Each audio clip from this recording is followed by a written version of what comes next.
आप देख रहे हैं मेट्रो दिनांक टीवी न्यूज। आइए देखते हैं आज की खास खबर।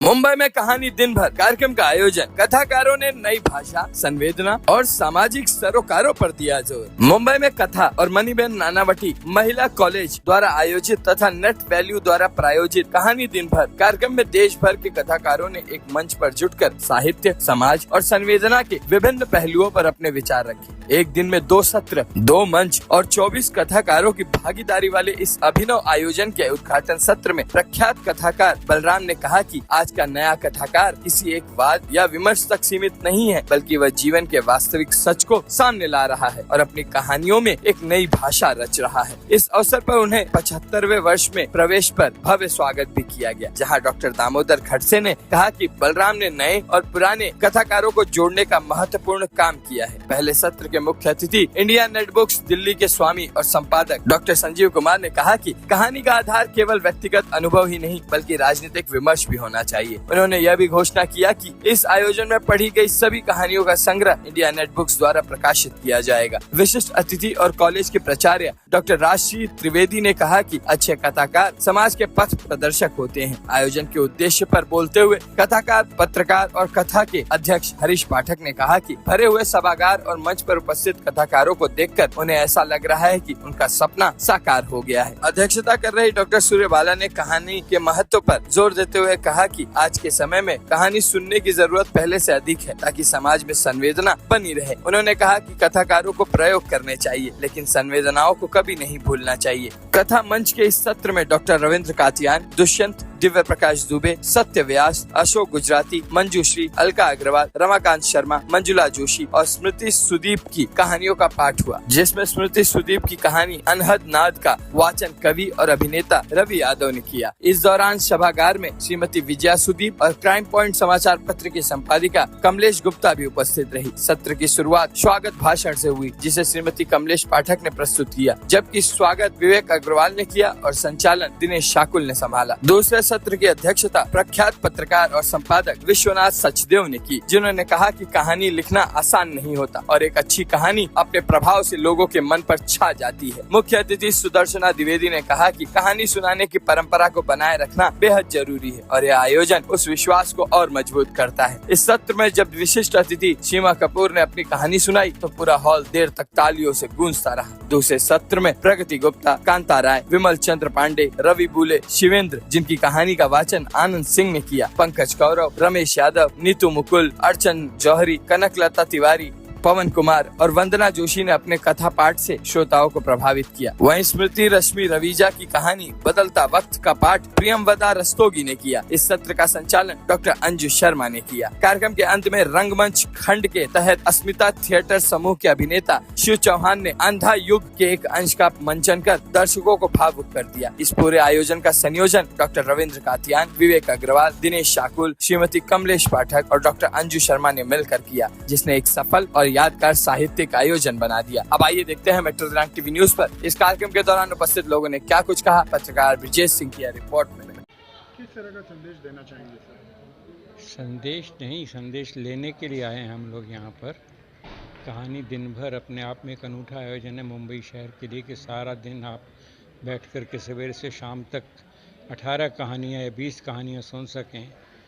तो जिस तरह से उसे स्वीकार किया जा रहा है और सुना जा रहा है, जिस तरह का कहानियाँ सामने प्रस्तुत हो रही हैं और जो नए नए कथानक सामने आ रहे हैं, उनसे लगता है कि आज की कहानी बीते हुए कल की कहानी से कहीं अलग है और आने वाले कल तक जब ये कहानी पहुंचेगी तो उसके नए स्वरूप हमारे सामने आएंगे। तो ऐसी स्थिति में हरीश पाठक द्वारा ये एक प्रयास करना अपने आप में एक प्रशंसनीय चीज़ है। आसान नहीं होता है इतनी बड़ी बड़ी कहानियों को इस तरह से सुनना, लेकिन जिस तरह यहाँ सुनाया और सुना जा रहा है, मुझे लगता है इससे एक नई ऊर्जा मिलेगी इस तरह के कार्यक्रमों को और निश्चित रूप से आने वाले कल में हम बेहतर और इससे कहीं अच्छे, ये बहुत अच्छा प्रोग्राम रहा लेकिन इससे भी अच्छे प्रोग्राम सामने आएंगे, क्योंकि एक मराठी में ये परंपरा है, हिंदी में तो नहीं है इतनी कथा कथन की परंपरा। कहानियाँ सुनाई जाती हैं, उसके लिए मतलब तैयारियाँ भी होती हैं और लोग बस घंटों बैठ कर कहानियाँ सुनते हैं।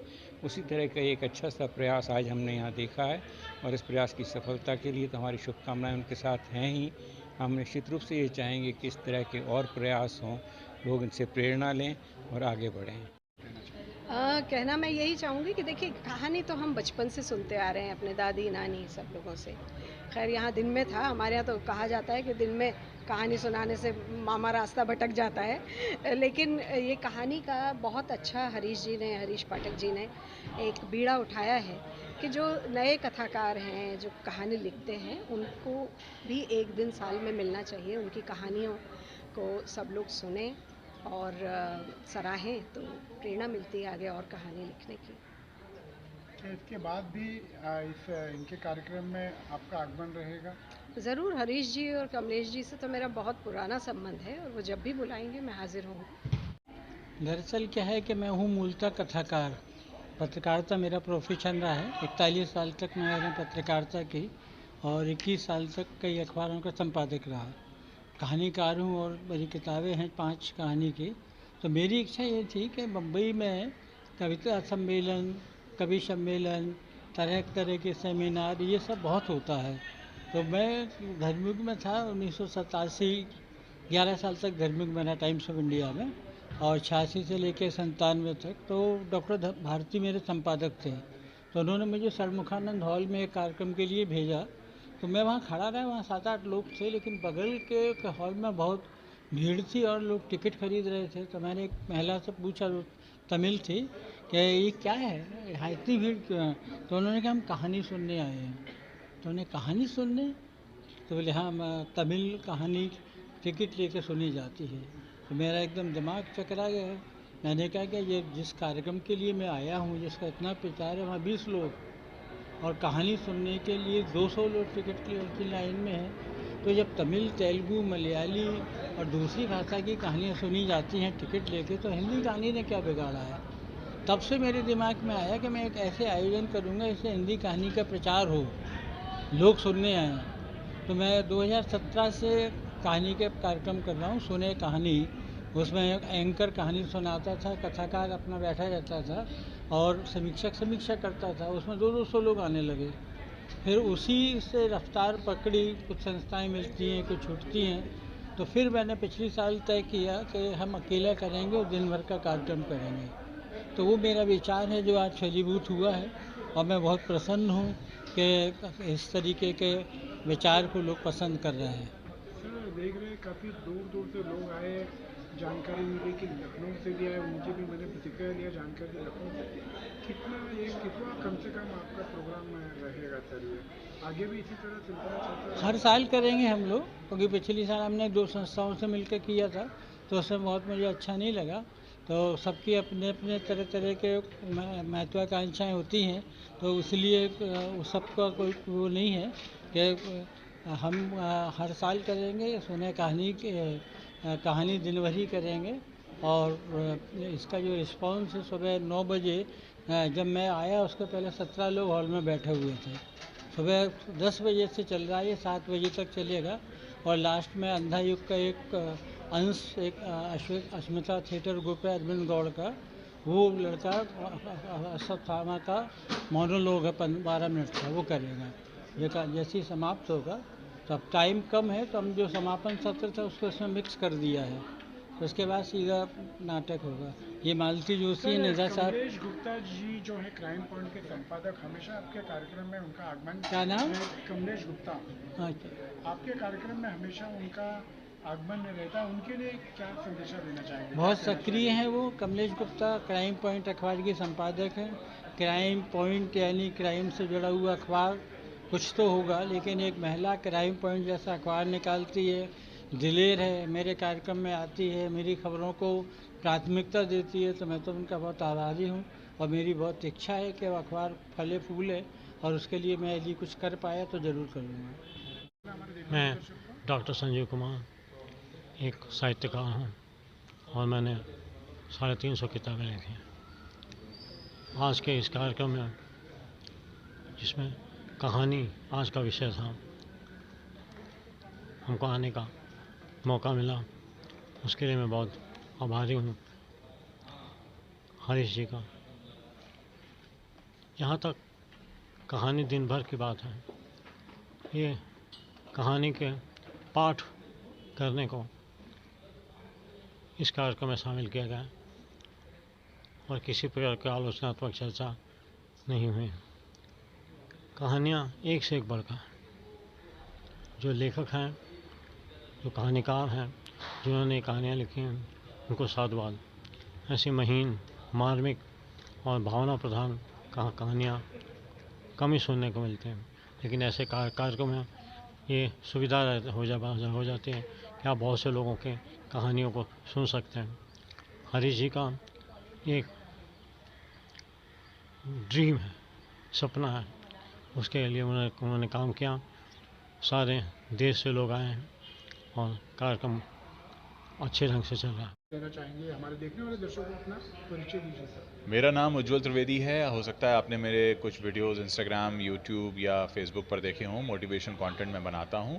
आज यहाँ मेरे दो मित्र कहानी पढ़ने के लिए आए थे, रवि बुले, पंकज कौरव, और उनके निमंत्रण पर मैं आया था। बहुत अच्छा प्रयास है कहानी दिन भर, और मुझे लगता है कि आगे से एक सुझाव रहेगा मेरा कि कहानी दिन भर तो करें, लेकिन साथ में यहाँ जितने भी लेखक आ रहे हैं, कथाकार आ रहे हैं, उनकी किताबें भी रखें और हम परस्पर एक दूसरे की किताबों को ख़रीदें। यहाँ आकर सब 10-10 प्रतियों के साथ आएँ, क्योंकि देखिए प्रोत्साहन अच्छा है कि हम कहानियाँ सुन रहे हैं, तालियाँ बजा रहे हैं, लेकिन जब तक लेखक की प्रति किसी के हाथ में नहीं जाती और ख़रीद के नहीं जाती, मैं इसका बड़ा समर्थक रहा हूँ, तो वो एक प्रयास और अच्छा रहेगा। लेकिन यहाँ पे बहुत अच्छा प्रयास है और मेरा बहुत बहुत साधुवाद है, धन्यवाद है। इस तरह की कोशिशें होती रहनी चाहिए। धन्यवाद सर हमारे चैनल में बने रहने के लिए। Thank you. मैं भी आई हूँ, बहुत बहुत हमारे हरीश पाठक जी को धन्यवाद देती हूँ, हमको भी इनवाइट किया और आके यहाँ देखा तो बहुत अच्छा लगा।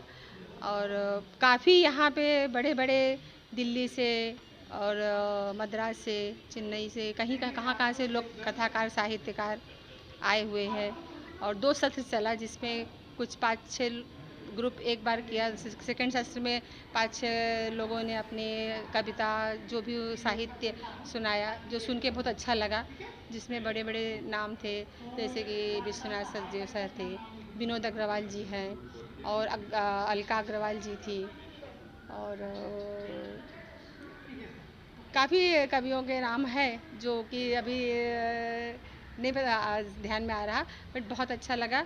और ऐसा इस मुंबई की चकाचौंध दुनिया में कहाँ किसको फुर्सत है ऐसे भाग दौड़ परेशानी में, पर ये आज सुन के कुछ हंसने का, कुछ अपने ऊपर सोचने का मौका मिला और सुन के बहुत अच्छा लगा। मन एकदम दूसरी तरफ मुड़ गया कि नहीं, कथा सुन के कुछ और भी चीज़ें हैं लाइफ में जो सुन के हम कुछ चिंतन कर सकते हैं, अपनी लाइफ बदल सकते हैं, फ्यूचर बदल सकते हैं। तो बहुत अच्छा लगा। कविता के बारे में भी सोचना चाहिए, उसके बारे में भी चिंतन करना चाहिए। हमारा ऐसा मानना है कि लिखना चाहिए, गज़ल की भी दुनिया में रखना चाहिए पैर। तो अच्छा लगा और ऐसे कार्यक्रम होना चाहिए, जिसके लिए मैं कमलेश पाठक जी को और हरीश पाठक सर को बहुत बहुत शुभकामनाएं और धन्यवाद देती हूँ। अभी मैं पहले सत्र से जा रही हूँ और दूसरे सत्र की एक कहानी सुनी और बहुत ही अच्छी और प्रेरक कहानी कि मनुष्य उससे जीना सीखता है। जो मैंने कहा कि साहित्य की सबसे बड़ी आवश्यकता इसलिए होती है कि वो मनुष्य बनाती है और मनुष्य के अंदर जो संवेदना दिनों दिन झड़ती जा रही है, साहित्य उस संवेदना का संवर्धन करता है। आज ये देखकर बहुत खुशी, बहुत संतोष, बहुत आश्वस्ति हो रही है कि ऐसे कार्यक्रमों के माध्यम से हम संवेदना को संरक्षित कर रहे हैं। बहुत धन्यवाद आपके सभी दर्शकों को, श्रोताओं को। मेरा नमस्कार। मैं डॉक्टर अलका अग्रवाल सिकतिया और मैं कथाकार, व्यंग्यकार, कवयित्री, तमाम चीज़ें हूँ। और मेरा शो जो है हरिशंकर परसाई जी पर है।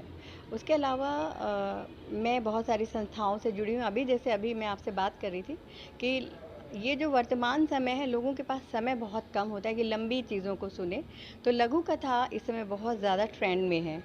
और लघु कथा पर हम मैं अभी हाल ही में लघु कथा शोध केंद्र मुंबई के मैं अध्यक्ष बनी हूँ और कोशिश करेंगे कि हम जितने यहाँ के मुंबई के और उसके आसपास के भी जो लघु कथाकार हैं उन्हें जोड़ें।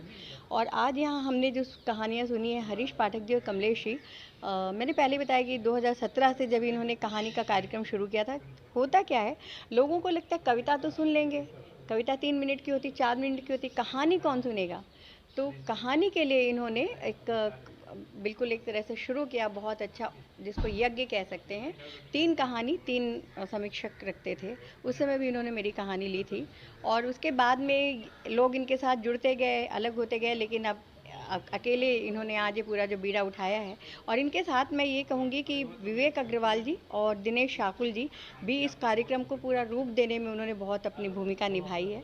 और जिस तरह से ये लोगों को लग रहा है कि ये दिन भर क्यों रात भर भी हो, तो बिल्कुल कहानी तो देखिए, ज़िंदगी हमारे साथ हर पल जुड़ी है, तो रात भर क्यों, पूरे हर समय हो, कहानी सुनते रहें, कहानी गुनते रहें, कहानी बुनते रहें। बुनेंगे तो सुनेंगे, लिखेंगे, और कहानी ज़िंदगी के करीब ले जाती है और हमें डिप्रेशन से बाहर निकालती है।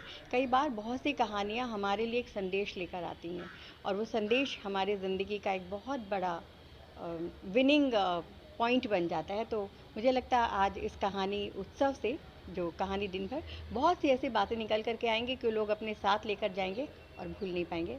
धन्यवाद। मेरा अपने श्रोताओं से यही संदेश है कि इस तरह से हमारे इस कहानी के प्रोग्राम में, जो जहाँ तक उम्मीद है और मुझे विश्वास है ये हर साल होगा, आप लोग आते रहें और हमें उत्साहित करते रहें, ताकि हम इस अपने समाज के दर्पण को कहानियों के माध्यम से दुनिया को दिखा सकें। धन्यवाद। मैं सबका आभार यही कहना चाहती हूँ कि कहानी के लिए झिझकें ना, हमारे पास हमारे नंबर्स हैं, संपर्क करें, हम उनकी कहानियाँ ज़रूर शामिल करेंगे। जो यंगस्टर्स हैं, जो हमारे नौजवान लेखक हैं, हम उनको मंच प्रदान करना चाहते हैं, ताकि नई पीढ़ी किस तरह का काम कर रही है, किस तरह की कहानियाँ लिख रही है, किस तरह के संस्कार उनकी कहानियों में आ रहे हैं, वो पब्लिक तक पहुंच सकें और दुनिया समझ सके कि हिंदुस्तान में किस तरह का कथा लेखन चल रहा है। ये कहना चाहूँगी कि कथा का देश है भारत। शुरुआती यहाँ कहानी किस्सों से हुई है, इसलिए सुनना चाहिए, पढ़ना चाहिए। अब पढ़ना बहुत ख़त्म होता जा रहा है, तो कम से कम सुनिए तो सही। और कोई अगर आपके लिए ऐसा आयोजन करता है तो आपको टिकट दे के उसमें आना चाहिए, क्योंकि कब तक लोग अपने पैसों से करते रहेंगे ऐसे आयोजन। ये परंपरा शुरू होनी चाहिए, वाचन की परंपरा शुरू होनी चाहिए, पाठन की परंपरा शुरू होनी चाहिए। और जब कोई ऐसा कोई काम करे तो उससे उत्साहित करने की, प्रोत्साहित करने की परंपरा शुरू होनी चाहिए। ये बहुत अच्छा कार्यक्रम है, क्योंकि कहानी जो है ये हमारे देश की परंपरा है। कहानियाँ हम कहते रहे हैं, सुनते रहे हैं और बहुत कुछ लिखा जा रहा है। इस तरह की जो आयोजन होते हैं उनसे जो कुछ लिखा जा रहा है और लोगों के सामने आता है, और हम जो कुछ भी लिख रहे हैं वो अपने जैसे रचनाकारों के भी सामने आता है। तो इस तरह के जो है आयोजन बहुत प्रभावी हैं और ऐसे आयोजन हमेशा होते रहने चाहिए। मेरा नाम दिनेश शाकुल है और मैं इस आयोजन से एक संचालनकर्ता के तौर पर भी जुड़ा हूँ, क्योंकि पहले सत्र का संचालन मैंने ही किया। और ये अपने आप में एक अनूठा आयोजन है कि पूरे दिन, और सिर्फ इसमें मुंबई के कथाकार नहीं है, बाहर से आए हुए कथाकार हैं, महिला कथाकार भी हैं जिनकी कहानियाँ हम सुन रहे हैं। इतने सारे कथाकारों को एक साथ मंच पर देखना, उनकी रचनाएं सुनना, खुद उनके मुंह से सुनना, ये अपने आप में एक अनूठा अनुभव होता है। और मैं समझता हूँ कि एक ऐसे आयोजन शहर में बार बार किए जाने चाहिए। इससे पूरा जो परिवेश है, जो इकोसिस्टम है लिटरेचर का, वो समृद्ध होता है। मेरा नाम नीतू मुकुल है, मैं लखनऊ से आई हूँ। और हरीश पाठक सर ने और कमलेश मैम ने जो ये कहानी दिन भर का प्रोग्राम रखा है, एक छत के नीचे 24 कथाकार, 24 कहानियाँ और इतने सारे लोगों को इकट्ठा करना, वो भी मुंबई में, जहाँ पर कि हिंदियों की इस तरह कहानियों के पाठ नहीं होते हैं। तो ये एक कथाकार के लिए भी और एक सुनने वालों के लिए भी एक बेहतर प्लेटफॉर्म है, जहाँ पर एक तरह से हम लोग बहुत कुछ सीख भी रहे हैं। एक वर्कशॉप के रूप में भी ये प्रोग्राम एक आ रहा है कि हमको कितने समय में कितनी कहानी, कितने समय के लिए, कितने टाइम के लिए कहानी पढ़नी चाहिए। ऐसा नहीं कि आप एक लंबी कहानी है तो आप उसको पढ़े चले जा रहे हैं, क्योंकि अक्सर क्या होता है कि जब आप कहानी लिखते हैं और जब आप कहानी पढ़ते हैं, तो कहानी लिखना और पढ़ने में, दोनों में एक अलग चीज़ आ रही है। आज वो बहुत चीज़ें यहाँ सीखने को मिली और सर का ये बहुत बड़ा योगदान है कि जो नए लोगों को इस तरह से मौका दे रहे हैं। और सर की मेहनत, मैम की मेहनत इस प्रोग्राम में पूरी नज़र आ रही है। मैं सर को धन्यवाद भी दूंगी कि उन्होंने मुझे ये मंच दिया, और मैम का भी बहुत बहुत शुक्रिया इस शानदार आयोजन के लिए। अगले साल भी ये प्रोग्राम इसी तरह शानदार हो, इसके लिए बहुत बहुत शुभकामनाएँ।